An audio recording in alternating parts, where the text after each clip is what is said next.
Good morning, everyone. It is the video for your chapter 9 of biology, that is reproduction. So, today in this video, we will be studying about sexual reproduction, then internal and external fertilization, reproduction in human beings, the male reproductive organ, the female reproductive organ, then metamorphism क्या होता है, and asexual reproduction क्या होता है. So, the first topic that we will be reading will be reproduction.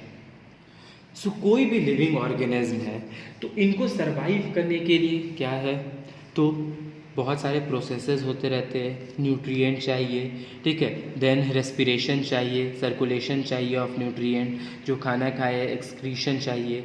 तो ये सब चीज़ organism में होते रहते हैं. तो कोई ऑर्गेनिज्म जब जन्म लिया है तो उनको फाइनली डाई करना है.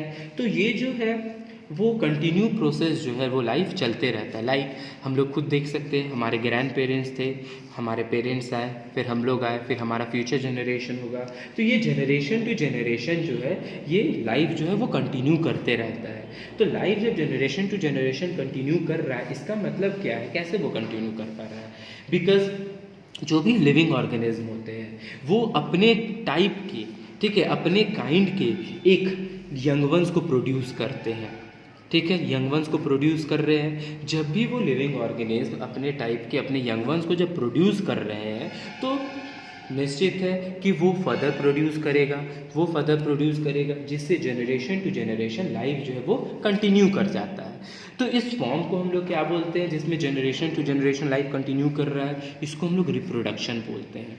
तो रिप्रोडक्शन का अगर डेफिनेशन देखेंगे तो क्या होगा, द प्रोसेस बाय विच, ऐसा प्रोसेस जिसमें लिविंग थिंग जो है वो प्रोड्यूस करते हैं यंग वंस को. कैसे यंग वंस को? अपने खुद काइंड के, मीन्स जैसे अपने दिखते हैं उसी तरह के वो यंग वंस को प्रोड्यूस करेंगे. ऐसा नहीं है कि अगर कोई डॉग है तो वो प्लांट को प्रोड्यूस कर रहा है, ठीक है, कोई अमीबा है तो वो एक ह्यूमन को प्रोड्यूस कर पा रहा है. ऐसा नहीं होता है. अपने खुद के काइंड को जब वो प्रोड्यूस कर रहे हैं तो उन्हें हम क्या बोलते हैं, रिप्रोडक्शन बोलते हैं. तो किसी भी लिविंग ऑर्गेनिज्म में जो डाइजेशन होता है, रेस्पिरेशन होता है, सर्कुलेशन होता है, एक्सक्रीशन होता है, ये सब बहुत ही इम्पॉर्टेंट पार्ट है. अगर ये सब रुक जाएगा तो वो ऑर्गेनिज्म डाई कर जाएगा. दैट ऑर्गेनिज्म, वो living organism will not be able to survive. अगर ये सब जो फंक्शन है डाइजेशन का, रेस्पिरेशन का, सर्कुलेशन का, एक्सक्रीशन का, ये सब रुक जाएगा. लेकिन एक जो रिप्रोडक्शन, एक जो सिस्टम है जिसको हम लोग बोलते हैं रिप्रोडक्टिव सिस्टम, ठीक है, रिप्रोडक्टिव सिस्टम, अगर ये रहे या ना रहे किसी को कोई फ़र्क पड़ता नहीं है. क्योंकि इसका काम क्या है, इसका काम है सिर्फ यंग वंस को प्रोड्यूस करना और जनरेशन को आगे बढ़ाना. उससे ज़्यादा इसका और कोई काम नहीं है. लेकिन डाइजेशन, रेस्पिरेशन, सर्कुलेशन, एक्सक्रीशन, ये सब अगर नहीं हुआ तो वो जो ह्यूमन बीइंग है they will not be able to survive and they will die. Okay, so अब इसका रिप्रोडक्टिव सिस्टम का काम क्या है? रिप्रोडक्टिव सिस्टम अगर नहीं होगा तो क्या होगा, ऑफस्प्रिंग प्रोड्यूस नहीं होगा, लाइफ का जो स्पीसीज़ है उसका कंटिन्यूएशन नहीं हो पाएगा. तो इसका एक बस प्रॉब्लम है. अब जो रिप्रोडक्शन है वो दो पार्ट में होता है, that is asexual reproduction and sexual reproduction. Asexual reproduction जो होता है उसमें सिंगल पेरेंट इन्वॉल्व होते हैं, लेकिन सेक्सुअल रिप्रोडक्शन जो होता है उसमें दो पेरेंट इन्वॉल्व होते हैं. ये आप लोग क्लास 7 से पढ़ते आ रहे हो, ठीक है, 6 से पढ़ते आ रहे हो कि सिंगल पेरेंट जब इन्वॉल्व हो तो वो एसेक्सुअल रिप्रोडक्शन होगा, जब दो पेरेंट इन्वॉल्व हो तो वो सेक्सुअल रिप्रोडक्शन होगा. अब there are various ways in which animal reproduce. बहुत सारा ऐसा वेज है जिसमें रिप्रोडक्शन होता है. पहला क्या होता है, गिविंग बर्थ टू बेबीज़. जो बेबीज़ को बर्थ देते हैं उन्हें हम क्या बोलते हैं, उन्हें हम विविपोरस एनिमल बोलते हैं. और जो एग ले करते हैं उन्हें ओविपोरस एनिमल बोलते हैं. ठीक है, लाइक ह्यूमन बीइंग्स हो गया, काऊ हो गए, डॉग्स हो गया, ठीक है, ये सब जो है ये सब बेबीज़ को बर्थ देते हैं. ये लोग एग नहीं देते हैं, ले करते हैं. तो ये सब विविपेरस एनिमल हो गया. अब आते हैं बर्ड्स हो गया, स्नेक हो गया, ठीक है, ये सब जो है, कॉक हो गया, हेन हो गया, ये सब जो है ये सब एग ले करता है, जिसके चलते ये सब ओविपेरस में आ जाता है. लाइक एसेक्सुअल रिप्रोडक्शन में भी देखेंगे तो बहुत सारा प्रोसेस होता है. बडिंग हो गया, फ्रेगमेंटेशन हो गया, स्पोर फॉर्मेशन हो गया, फिजन हो गया. तो ये सब में क्या होता है, ये सब में भी एक पार्ट है रिप्रोडक्शन का. क्यों, कैसे? तो बेबीज़ को प्रोड्यूस किए, रिप्रोडक्शन हो रहा है, एग ले किए, फ्यूचर जनरेशन हुआ, बडिंग हुआ, एक नया ऑर्गेनिज्म डेवलप हुआ, हाइड्रा अपने बॉडी को स्प्लिट, ये ऑफस्प्रिंग को अपने बॉडी से, पेरेंट बॉडी से अलग कर दिया ग्रो कर कर, तो वो हो रहा है। अमीबा अपने आप को 2 पार्ट में ये बांट दिया, उससे प्रोडक्शन हो रहा है, रिप्रोडक्शन हो रहा है। तो ये सब सारा आ जाता है वेज ऑफ रिप्रोडक्शन में। अब हम लोग पढ़ते हैं सेक्सुअल रिप्रोडक्शन क्या होता है। तो sexual reproduction mainly multi cellular organism में होता है। अभी हम लोग पढ़े हैं कि सेक्सुअल रिप्रोडक्शन में 2 पेरेंट्स इन्वॉल्व होते हैं, ठीक है। तो सेक्सुअल रिप्रोडक्शन होने के लिए 2 पेरेंट्स का इन्वॉल्व होना ज़रूरी है। अगर 2 पेरेंट्स इन्वॉल्व नहीं होंगे तो सेक्सुअल रिप्रोडक्शन नहीं होगा। दैट इज़, अब 2 पेरेंट्स कौन हो गए, तो एक मेल हो जाते हैं और एक फीमेल होते हैं। तो मेल के जो बॉडी में क्या होता है, मेल गैमेट प्रोड्यूस होता है, मेल एक्स सेल प्रोड्यूस होता है, फीमेल के बॉडी में फीमेल एक्स सेल प्रोड्यूस होता है। तो sexual reproduction involves the fusion of male gamete cell and the female gamete cell. अब ये जो ऑर्गेनिज्म होते हैं उसमें मेल गैमेट प्रेजेंट होता है और जो फीमेल ऑर्गेनिज्म होता है उसमें फीमेल गैमेट प्रेजेंट होता है। जो मेल गैमेट है उनको स्पर्म बोलते हैं और जो फीमेल गैमेट है उनको हम ओवा बोलते हैं। और सिंगुलर में अगर बोलेंगे तो ओवम बोलेंगे। अब ये प्रोड्यूस कहाँ से होता है ये हम लोग आगे देखेंगे। अब इसी टाइप से जब हम लोग देखें कि ऑर्गेनिज्म जो है जिसमें 2 पेरेंट्स का इन्वॉल्व हो रहा है, एक मेल गैमेट का एक फीमेल गैमेट का, जब भी मेल गैमेट और फीमेल गैमेट का इन्वॉल्व होगा इस रिप्रोडक्शन को हम लोग क्या बोलेंगे, सेक्सुअल रिप्रोडक्शन बोलेंगे। लेकिन बहुत सारे ऑर्गेनिज्म होते हैं लाइक अर्थवर्म हो गया, लीचेज हो गया, अर्थवर्म हो गया, लीचेज हो गया, ये सब ऑर्गेनिज्म में क्या होता है कि मेल और फीमेल रिप्रोडक्टिव ऑर्गन जो है ना ये एक ही ऑर्गेनिज्म में प्रेजेंट होता है। एक अगर अर्थवर्म है इसी में मेल भी प्रेजेंट होगा, इसी में फीमेल भी प्रेजेंट होगा, लेकिन ये एक टाइम में एक ही सेल को रिलीज कर पाएगा। ऐसा नहीं है कि ये दोनों प्रेजेंट होने के कारण ये स्पर्म भी रिलीज कर रहा है, ओवा भी रिलीज कर रहा है, नहीं, एक टाइम में अगर स्पर्म रिलीज कर रहा है तो स्पर्म ही रिलीज करेगा, ओवा रिलीज कर रहा है तो वो ओवा ही रिलीज करेगा। लेकिन जिस ऑर्गेनिज्म में मेल और फीमेल दोनों रिप्रोडक्टिव ऑर्गन प्रेजेंट हो उस ऑर्गेनिज्म को हर्माफ्रोडाइट्स बोला जाता है।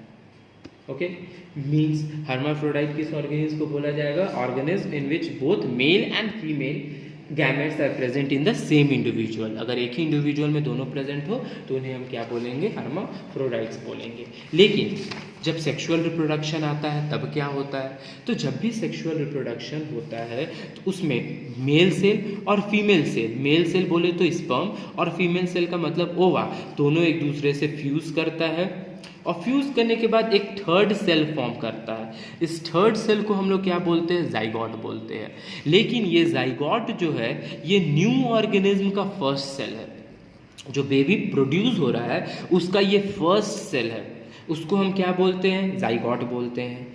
लेकिन ये जो फ्यूज हो रहा है स्पर्म और ओवा, इस फ्यूजन को हम लोग क्या बोलते हैं, इस फ्यूजन को हम लोग फर्टिलाइजेशन बोलते हैं। ये याद रखना है कि फ्यूजन को हम लोग क्या बोलते हैं, फर्टिलाइजेशन बोलते हैं। ठीक है, अब 3 टर्म आता है, एक है जाइगोट, एक है फर्टिलाइजेशन, एक है गैमेट। तो गैमेट किसको बोलते हैं, गैमेट बोला जाता है मेल रिप्रोडक्टिव सेल और फीमेल रिप्रोडक्टिव सेल।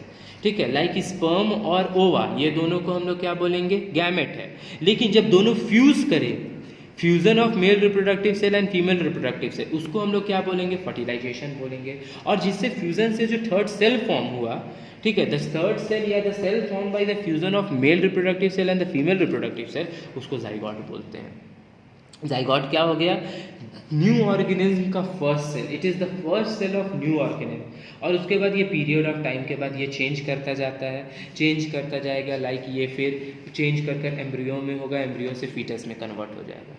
ओके, अब आता है फर्टिलाइजेशन। फर्टिलाइजेशन का मतलब हम लोग पढ़े, that is the fusion of male reproductive cell and the female reproductive cell. अब फर्टिलाइजेशन भी है ना वो 2 पार्ट में होता है, एक एक्सटर्नल होता है और एक इंटरनल होता है। जब जाइगोट बाहर फॉर्म कर रहा है बॉडी के, उसको बोलेंगे एक्सटर्नल फर्टिलाइजेशन। जब जाइगोट बॉडी के अंदर फॉर्म कर रहा है, फीमेल बॉडी के अंदर फॉर्म कर रहा है, तो उसे हम इंटरनल फर्टिलाइजेशन बोलेंगे। कैसे, सी एनिमल्स ले लेते हैं एग्जाम्पल। सी एनिमल्स में कौन कौन हो गया, फिशेस हो गई, जेली फिश हो गई, ठीक है, स्टारफिश हो गया। तो ये सब क्या करते हैं, एक जगह आकर इकट्ठा होते हैं। इकट्ठा होने के बाद फीमेल भी आए मेल भी आए। फीमेल ओवा रिलीज़ की, ठीक है, अपना एग रिलीज़ की ओवा, वहीं पर मेल जो है वो स्पर्म रिलीज़ किया, दोनों एक दूसरे के साथ फ्यूज़ किया। फ्यूज़ करने के बाद वहाँ पर एक जाइगोट फॉर्म किया, और वो जाइगोट कहाँ फॉर्म किया? बाहर फॉर्म किया। बाहर फॉर्म किया तो इस चलते वो जो रिप्रोडक्शन होगा, वो फर्टिलाइजेशन होगा, उसको हम क्या बोलेंगे? External fertilisation. ठीक है, ये ज़्यादातर कहाँ होता है? तो जो भी पॉन्ड होता है, लेक्स होता है, उसमें जो ऑर्गेनिज्म रहते हैं उसमें एक्सटर्नल फर्टिलाइजेशन होता है। फ्रॉग में भी सेम चीज़ यही होता है। फ्रॉग में क्या होता है? रेनी सीजन में देखोगे तो क्या होता है? फ्रॉग जो है वो वाटर में चले जाते हैं, पॉन्ड में चले जाते हैं। वहाँ पर मेल और फीमेल फ्रॉग दोनों मिलते हैं। मेल और फीमेल फ्रॉग मिलने के बाद जो फीमेल फ्रॉग है वो ओवा रिलीज़ करती हैं। ओवा जो है वो थोड़ा स्टिकी सब्सटेंस होता है, ठीक है, हल्का जली लाइक सब्सटेंस होता है, तो वो अलग नहीं होता, वो दूर नहीं होता, वो एक ही साथ सटा रहता है। अब उसी के बाद मेल जो है स्पर्म रिलीज़ किया। स्पर्म रिलीज़ किया, ओवा पहले से था, स्पर्म आकर इसमें फ्यूज़ किया। अब जितना स्पर्म इसके साथ फ्यूज़ किया उतना क्या हो जाएगा? जाइगोट फॉर्म कर जाएगा। और जो फ्यूज़ नहीं किया वो ब्रेक डाउन हो जाएगा, वो टूट जाएगा। तो अब स्पर्म में टेल होता है, मिडिल पार्ट होता है, हेड होता है, तो वो जैसे ही फ्यूज़ किया जाइगोट फॉर्म कर दिया। अब सिंस ये बाहर फॉर्म कर रहा है, इस चलते ये एक्सटर्नल फर्टिलाइजेशन होता है। इंटरनल फर्टिलाइजेशन क्या होता है? इंटरनल फर्टिलाइजेशन आप बर्ड्स को देख लो, ह्यूमन बींग्स को देख लो, रेप्टाइल्स को देख लीजिए, ठीक है, मैमल्स को देख लीजिए, तो ये सब में क्या होता है? सेपरेट एक रिप्रोडक्टिव ऑर्गन ही होता है, ठीक है। मेल के लिए अलग रिप्रोडक्टिव ऑर्गन होता है, फीमेल के लिए अलग रिप्रोडक्टिव ऑर्गन होता है। मेल के लिए मेल रिप्रोडक्टिव ऑर्गन, फीमेल के लिए फीमेल रिप्रोडक्टिव ऑर्गन होता है। जो मेल होता है वो स्पर्म को रिलीज़ करता है, फीमेल ओवा रिलीज़ करते हैं। तो स्पर्म जब फीमेल के बॉडी के अंदर इंजेक्ट किया जा रहा है, तो जो जाइगोट फॉर्म कर रहा है वो फीमेल के बॉडी के अंदर फॉर्म कर रहा है, इनसाइड द फीमेल बॉडी। अब इनसाइड जब वो फॉर्म कर रहा है जाइगोट फीमेल बॉडी के अंदर, तो इसका मतलब वहाँ पर इंटरनल फर्टिलाइजेशन अकर हो रहा है। लेकिन अर्थवॉर्म में क्या होता है? अर्थवॉर्म तो हर्माफ्रोडाइट है, लेकिन अर्थवॉर्म में क्या होता है? दोनों एक दूसरे के नज़दीक आते हैं, दो अर्थवॉर्म एक दूसरे के पास आए, आने के बाद दोनों अपना एक्सचेंज करते हैं। ये इसको स्पर्म देगा, ये ओवा देगा।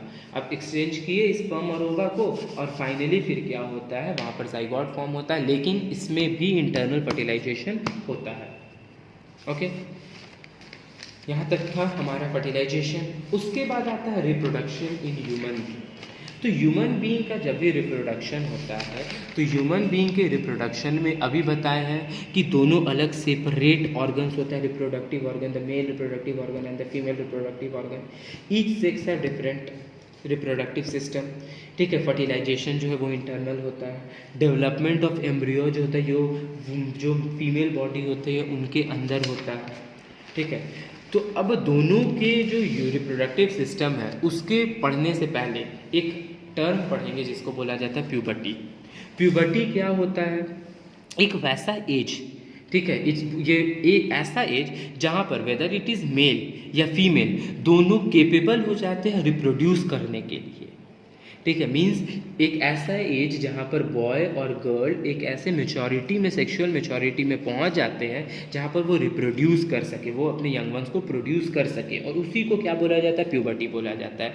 तो मेल के लिए वो एज कितना है? तो मेल के लिए वो एज 11 ईयर्स टू 16 ईयर्स के बीच में ये प्यूबर्टी एज आ जाता है, और फीमेल्स के लिए 10 ईयर्स से 15 ईयर्स का वो एज होता है। अब इस एज में जो प्यूबर्टी का एज है, इसमें बहुत सारे चेंजेस होते हैं, डेवलपमेंट होते हैं बॉडीज़ में, मेल और फीमेल में।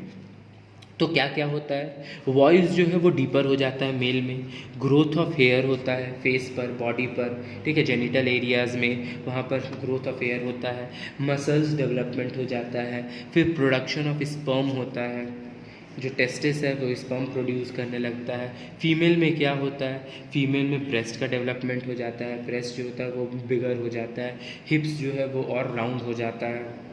उसके बाद मेंस्ट्रुएशन साइकिल स्टार्ट हो जाता है। मेंस्ट्रुएशन साइकिल होता है, ये हम लोग आगे पढ़ेंगे कि मेंस्ट्रुएशन साइकिल क्या होता है। तो ये सब फीमेल में भी होता है और ये मेल में भी होता है, और ये इम्पॉर्टेंट पार्ट है जो हम लोग को याद रखना है कि during particular you can say puberty as time में क्या क्या चेंजेस होते हैं बॉडी में। अब आते हैं रिप्रोडक्टिव सिस्टम में। This is the male reproductive organ. इसमें होता क्या है, तो एक पेयर ऑफ टेस्टिस होता है, इसको टेस्टिस बोलते हैं। यही रिस्पॉन्सिबल होता है स्पर्म के फॉर्मेशन। ठीक है, ये एक पेयर होता है, मतलब दो पीस होता है टेस्टिस। ये होता कहाँ है, तो हमारा जो वेस्ट, जो एब्डोमिनल कैविटी है उसके नीचे प्रेजेंट होता है। ये आउटसाइड बॉडी होता है, ये इनसाइड द बॉडी नहीं होता, ये आउटसाइड द बॉडी होता है। और ये बाहर क्या से सेपरेट होता है, तो ये बाहर रहता है कोटेड से, जिसको स्क्रोटल सैक बोला जाता है। ठीक है, स्क्रोटल सैक से ये सेपरेटेड होता है। उसके बाद ये क्या होता है, मेल सेल को प्रोड्यूस करता है, जिसको स्पर्म बोला जाता है। एंड हर एक स्पर्म जो होता है उसमें 3 पार्ट होता है। स्पर्म में ये हेड होता है, ये मिडिल पार्ट होता है और ये टेल होता है। तो ये 3 पार्ट हर एक स्पर्म में होता है, that is head, middle part and the tail. अब जो ये टेस्टिस है ना, ये टेस्टिस ये रिस्पॉन्सिबल होता है एक हार्मोन सिक्रीशन के लिए।